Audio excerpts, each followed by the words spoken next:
everyone, and welcome to another of our fantastic series of 10 questions where we put a familiar YouTube gardening face under the microscope, under the grill. We're putting them under something, but we're going to ask them 10 questions. And today it is my absolute pleasure to introduce, well, he doesn't need an introduction, you'll know who he is anyway, but we've got the lovely Nigel. Hello, Nigel. Hello, Jane. How are you doing?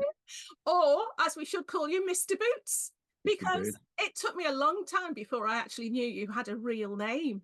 I always just thought you were Muddy Boots, first name, second name, and that was it. So, who are you and what is your channel? You've just told everybody. I know. My name is Nigel Dukes. Yeah. I'm 68 years old. And you're going to give us your star sign as well, Nigel. Well, no, I'm birthdays in a couple of about 3 days, fortnight. Oh, okay. Aquarius. So, yeah, and my YouTube channel is called Muddybootz Allotment with a Z and not an S on the boots. It's canny. Yeah. That was the first question. How good was that? Ooh, because the next thing I want to ask you, which now extends on to that, is tell us a little bit about where you garden. Well, I'm very, very fortunate that my allotment site is the bottom of my garden, and I'm even more fortunate to have the plot, which is immediately the other side of the fence. I mean, so that's perfect. I've conveniently put a little gate in so I can just walk down my garden, open the gate, and go straight onto the. What, you have done that, or you've been meaning to do that? No, I've done it.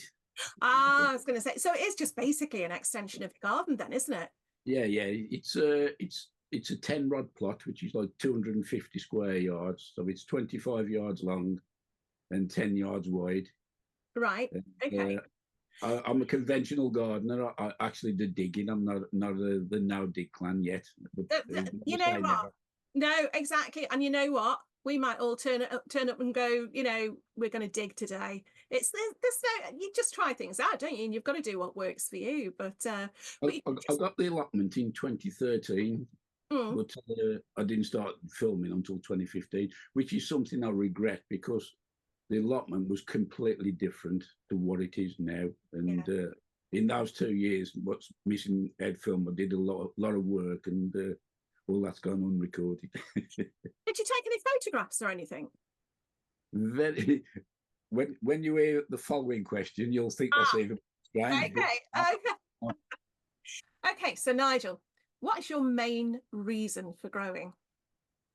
Well, it all goes back to it was a bit of a health scare, really. I went to the doctors, and my cholesterol level was alarming. So much that I'm on statins now to reduce the level. I tried other things, but he basically put it down, says it's your diet. And I was bordering on type 2 diabetes as well.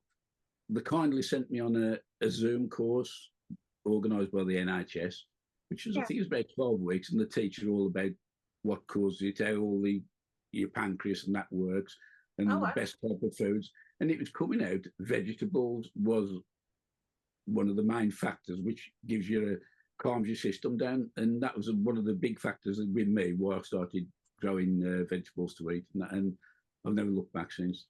So it is an actual physical reason, isn't it? And have you noticed a difference? Yeah. Oh, definitely. I mean, the main thing, I lost weight without even trying doing any more exercise than normal, and also I haven't reduced the portions of stuff I eat. It's just I eat more healthy. I mean, now I could live on portions of vegetables. I'm quite happy to eat veg. Yeah. But I know my big downfall is bread. But you can have carrot butties till yeah. But it is, and I know we were saying before as well about the flavour. You get that flavour, don't you? Growing your own, fresh out the garden's flavour. It's, in fact, Christmas Day is the icon it is of the growing year for me. Yeah, you've got that showpiece plate of everything you've grown, and it isn't just mind over matter.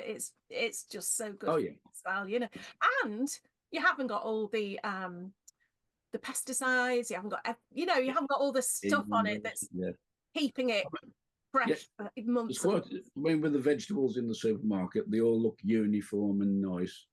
But you don't know what they've been sprayed with to get them and stay in that condition and for how long they've been lying in there. Now. Well, exactly. I used to bemoan the fact that, I'd pick something and then the next day it'd be a bit wilted. And I think, well, it's not like that if you get it from the shop. Oh, no, it's got stuff on it, but this is the reality, isn't it? So, that's really interesting. That is good. That is good. But then, Nigel, going back to something you mentioned before, what made you start your channel? Why did you pick up that camera and decide to start a channel? Like most people, I'd do it as to record your activities, what I've been doing on the allotment. I've always kept a diary and what I'm doing with dates and whatever's done. But my advantage I found with doing a YouTube channel, one big factor is I've met a lot of good, nice gardeners, and it's like a social meeting. But the other thing, once I got through the first half a dozen videos, I gained ever so much confidence filming into a camera. Yeah. Now I've been doing photography for over 50 years, so I'm usually the opposite side of the lens. Oh. But usually in front of the camera, I was nervous and everything. But it's amazing how much confidence it's given me producing the videos and stuff like that. So that is a good bonus for me. You said before about you wish you'd picked a camera up earlier, but if we're going back, when you think, I mean, if you think 2015, you think it's only 8 years ago, but technology has advanced so much since then. I mean, you could just pick up your phone and do something, but now you can literally just pick up your phone, switch on, and you're away, aren't you? But it took a little bit of time and effort. What did you use? What was your first thing you used?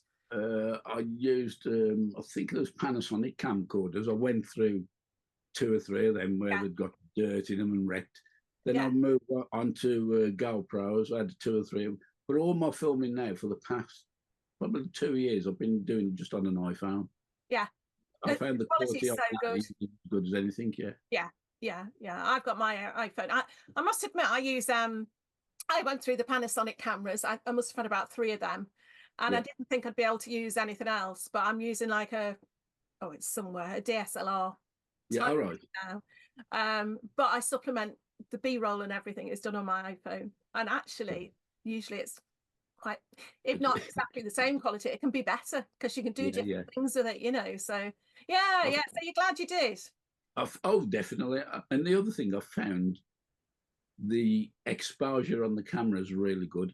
I mean, I get to some situations. Now, if I went in with a DSLR or a camcorder, you might get the shadows too dark or the highlights burnt out. The iPhone seems to work it out, and you get a good balance between the highlights and the dark areas. And it does it for you. Yeah, it is good. It is good. Okay, Nigel, what is your first garden memory? Going back a few years. Go on. As a young lad, my parents lived in a council house, and the garden was massive in that. And as a young kid, I'd be like 3 or 4. It might have been like 50 yards long, but it seemed like 2 miles long. But the way that my dad had done the garden, he put a path right down the middle. And then on the right side, we got lawn and flowers. But on the left was complete set aside for just ground veg. Yeah. And I can remember as a kid picking peas, and I got like a colander, putting them in there, then eating them, and it was, I'm convinced it was then that I ate more peas on the allotment than I take in there, and that's true to the day. But that's the first recollection I could have of vegetables is on my dad's garden growing peas. You know what? It's those council house. 1930s, 40s council house.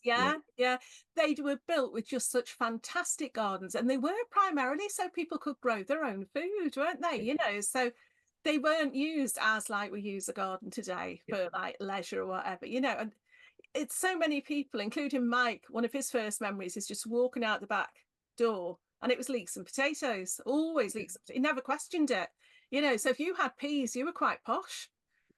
Peas and cabbages and beans. It's just, I can just picture it as though it was yesterday. Yeah. Do you still get it now when you pick your peas and go, you know? I very often have a flashback, like when I'm having a pea or two on the eating a pea or two on the farm. No, it does. It passes the memory back. Yeah. Oh, it is. It's lovely. Yeah. And it's so nice that so many of us, if you look through the series, have got these really early garden memories. I've not yet come across anyone who said, no, I've only taken up gardening in later life. You know, it's sort of, there's always a link there somewhere. That's lovely. That's lovely. Right then. So, who or what has influenced your gardening style? I wouldn't say influence. I've Mm. got admiration for a number of gardeners. I'm not a great fan of TV gardening now because personally I find a lot of the presenters are more focused on creating their image and then the gardening comes second. But there is exceptions to that. And I'm going back a few years. I know Rue mentioned this in a chat with you. Jeff Hamilton was one. Yeah. I was fortunate to actually meet him a couple of times at Gardeners World in Birmingham, but I also went over to his place, Barnsdale, over in Rutland. And he was exactly like he was on TV, jeans, rolled up check shirt, tatted in the garden. Just went up and had a talk to him, and he was very, very approachable, really nice guy. Oh, Jeff that's... Appleton. Yeah. Current gardeners, there's Carol Klein, and knowledge is unbelievable. Yeah. And I remember Carol before she went on TV, she used to, like all the garden shows, Malvern and that, she actually had a store selling her own plants called Glebe Cottage, it was called. Yes, yeah. And she was on there. The other one is a guy named Jeffrey Smith. Yes, I remember Jeffrey Smith. A really old gardener. Yeah. And the other one I like is a chap named Roy Lancaster. Yeah. Yeah. All of those are names from the past. Out of the current gardeners now, the two that I'd probably have time for is Chris Birdshaw. Oh yeah, yeah. He used to be on the one at Scotland. What's it called now? Beech Grove. Yeah. The other one is Adam Frost. When you look at his background, he's come a long way, and I admire every step he's took. He's done really well. Absolutely. And he's somebody to look up to. But now them are the people who I would say have influenced me. Yeah. Yeah. Yeah. Yeah. It's interesting. I think of all the people that you've said, what comes across to me is they're so enthusiastic. Yeah. And that's what I loved about Jeff Hamilton. You know, you get in there and you really felt you were there with him, and he was genuinely, he wasn't reading a script. No, well, probably was, but you know, he knew his stuff. And Carol Klein, she makes me laugh because she's just so, you know, so excited about things. And I think to still be of a certain age, which I think some of the gardeners that you've mentioned are, and still be that excited, you know, it gives hope to the rest of us, doesn't it? You know, because we're all still learning. Oh, that's really interesting. A few familiar names there. Beech Grove Garden, Gardeners World. Which one? Beech Grove. Thank you. I thought you'd say that. Okay. Right. Well, it sounds to me like you've got the ideal gardening space in that you can just go out, open that little gate. You're in your allotment garden, growing your own things there. But what would your ideal gardening space be? I'm not far off what I've got, actually. There's a couple of regrets I wish I had done earlier. And all my beds are raised beds, which I've built out of builders' scaffold planks.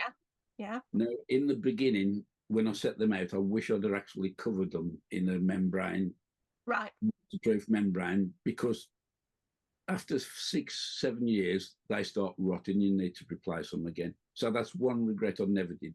And the other one, I wish I'd have had a polytunnel. But now all the space is taken up on my plot, so there's no room for one. But when I had a blank canvas, I could have quite easily got one on then. And that is one regret, because I'm always short of putting stuff under cover. Really. It's got no room. Is there a chance that you can have another allotment on that site? Our site, the waiting list, we've only got 21 plots on our site. Right, okay. And on the last count, there's about 14 on the waiting list. Yeah. So we've got to try and put people off gardening, haven't we? And we can get allotments. I'm the secretary on our site. Oh, So I used to keep the waiting list. right. It's about 2 years ago now, the council bought all the waiting lists in-house and now they look after it.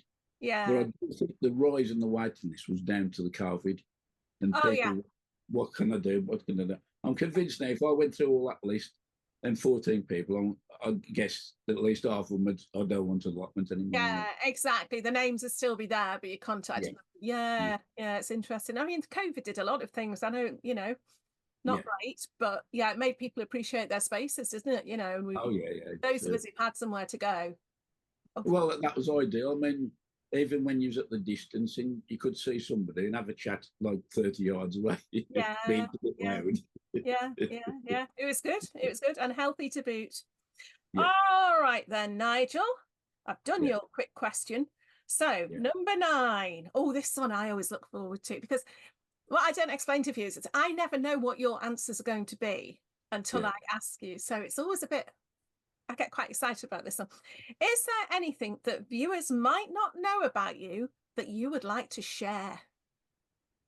I think we might run out of time on this one. I think we're all right. We're all right. Keep going. As I mentioned earlier, photography, I've been doing that for, say, 50 plus years. Right. As an amateur. And if I find I take a hobby up and I think I'm going to stick with it, I tend to invest in it a bit deeper. Right, okay. When we bought a house, I think it was in the mid-80s, the interest rates was ridiculously high. Oh, I remember. I mean, I think I was using my wage to pay the mortgage, then Sue's wage to pay the utility bills and food. And times was tough. It was really tough there. So I then got a weekend job working for a studio in town, and I used to do weddings. I did that for about 5 years, worked doing photographing weddings, and I used to enjoy. It could be stressful at times, but never had no mishaps, and everybody got the photos. But was it video as well, or photo? No, it is all still. It was like what they call medium format, which was quite big cameras then, like a square foot. Okay, yeah. There was that. The other thing I do, I'm a keen cyclist. Oh. Not racing, touring. Yeah. And again, going back, it would be a very early 80s. One of the guys I was palling with at work, he'd arranged to do a sponsored bike ride. And the guy who was doing it, we dropped out at the last minute. So with a fortnight's notice, I'd agreed to go with him. We was going to do a 1,000-mile bike ride from Inverness to Wolverhampton. It was for our local cancer hospice, Compton Hospice. Oh, wow. Yeah. We did that, come through Inverness, right across the top of Scotland, into the Lake District. Then we moved across to the Yorkshire Dales, come down through Manchester. And it was when we got to about Chester, we realised we was going to get home before we got the 1,000-mile in. So we did. We took a right around the roundabout. Better than that, we turned right and went round the north coast of Wales, round Llandudno, Rhyl, Colwyn Bay. Yeah. All the way down to Bournemouth. Then we come back across the Longmynd and back home. And in the end, we did I think it was about 1,030 miles. Wow. How long did that take? It was about 15 days. Wow, that's pretty. Bear in mind, we was carrying all our stuff as well.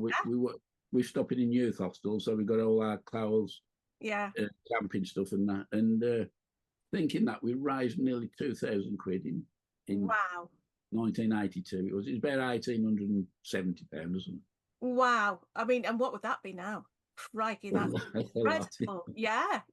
Oh my goodness. I mean, just you saying. It's interesting because the local radio, which was called Beacon Radio, it was the days before mobile phones.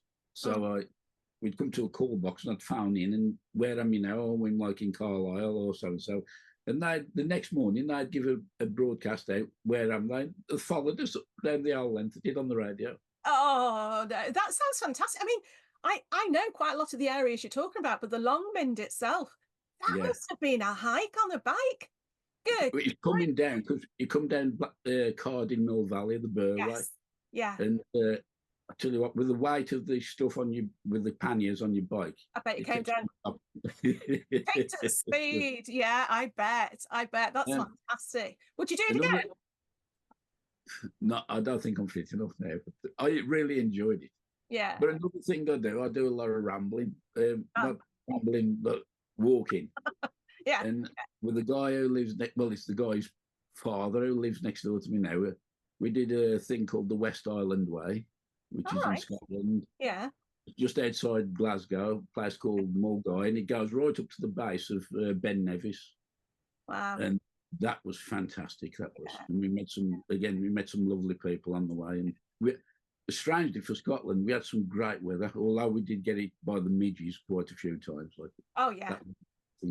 Yeah. But there's one other thing, and I think you know about this one. Our family is obsessed with Disney. Yes, I've seen this before, Nigel. I've seen the pictures on Instagram. Yeah. Where did it start then? We first went in 1993 was the first time we went. It was going to be a one-off. Yeah. We liked it that much. We went 2 years later, then 2 years later. Then we left it for a while. Then my daughter was born.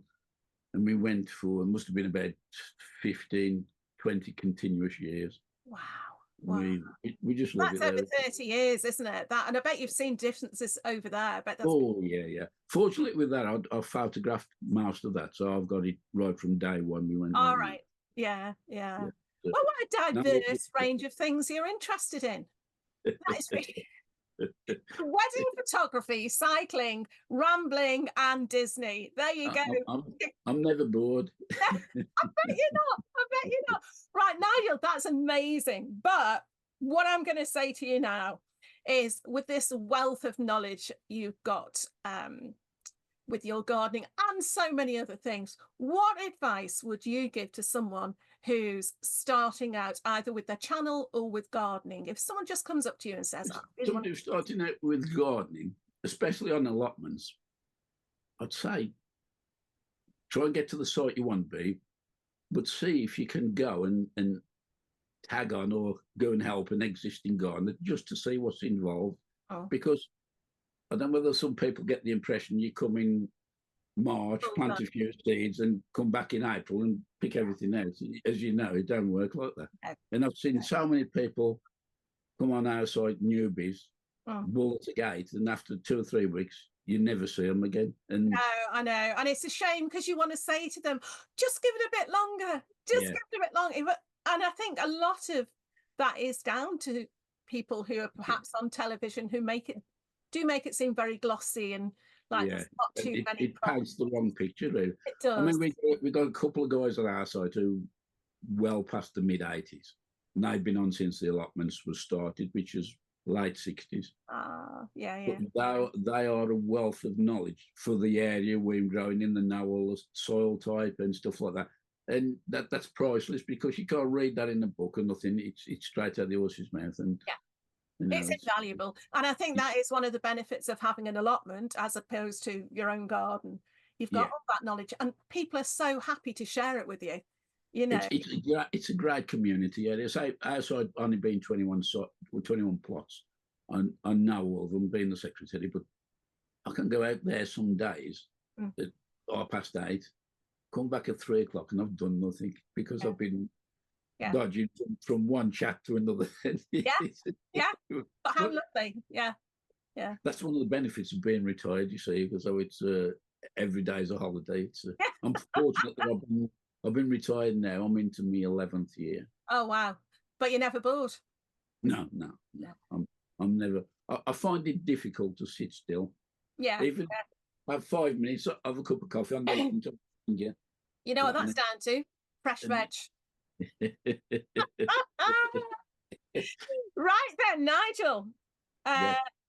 Again, this is the bit I now dread, and oh my goodness, we're running out of time. So I'm going to be really as quick as I can be. But for those of you who haven't watched before, Nigel's now going to give me a question that I've got no idea what it's going to be like. And yeah, who knows what the answer will be. But Nigel, right, start quaking in your boots. Name 3 favourite gardening tools or gadgets that you wouldn't be without. Hurry knife. It's really hard. That's so hard. Hurry knife. The hoe. I've got one of those push me, pull me hoes. Can't remember the name. Pull hoe, yeah. And what's the other thing? Can I say chickens? Yeah, whatever. Make your allotment what it chickens, because that's why I love my allotment. And they provide loads of bedding that we then top up the plots with, and so they do work for their living, you know. So yeah, that's really hard. What would your 3 be? The 5-prong fork, which was my dad's. Right. Okay. I've got a hand cultivator, which that's got to be approaching 100 years old now. Yeah. And the other one is what I call my hurdy-gurdy, which is a rotary soil sieve. Oh, of course. Wow. Well, there you go. That's hard, isn't it? I would like everyone who's watching this to just have a quick think about, if they're put on the spot, to think about. Probably put that as a question in your next chat. I think I should. I could have a surprise question. Put people on this spot. That is lovely. Thank you so much, Nigel. And that's it. We have. Thank you so much for inviting me. Well, you know what? It's been lovely. I mean, I've known you, Nigel, or we've known each other on YouTube. I think it's 8 years. I know we've met a few times. 8 years or 10 years. But we've never actually managed to sit down and have a chat. So it's been really lovely to find out more about you. As ever, we bumped into each other at a few garden shows. Oh, we do. There's a few motley pictures in the background there, aren't there? I remember carrying that too much stuff you'd brought to the car. Listen, I'll pay you to keep quiet about that, Nigel. But hopefully we will meet very soon at one of the gardening shows this year. But until then, I'm going to put all of Nigel's details down below. So we've got you on YouTube, Nigel. We've got you on Instagram. Are you on anything else? Is there anything else you'd like? No? So they're your 2 main things. So I'll put them down below. And I hope everyone's enjoyed it. And if you haven't been to Nigel's channel, get over there. It's great. Okay, so thanks so much again, Nigel. I will see you soon. Thanks, Jane. Bye. Bye.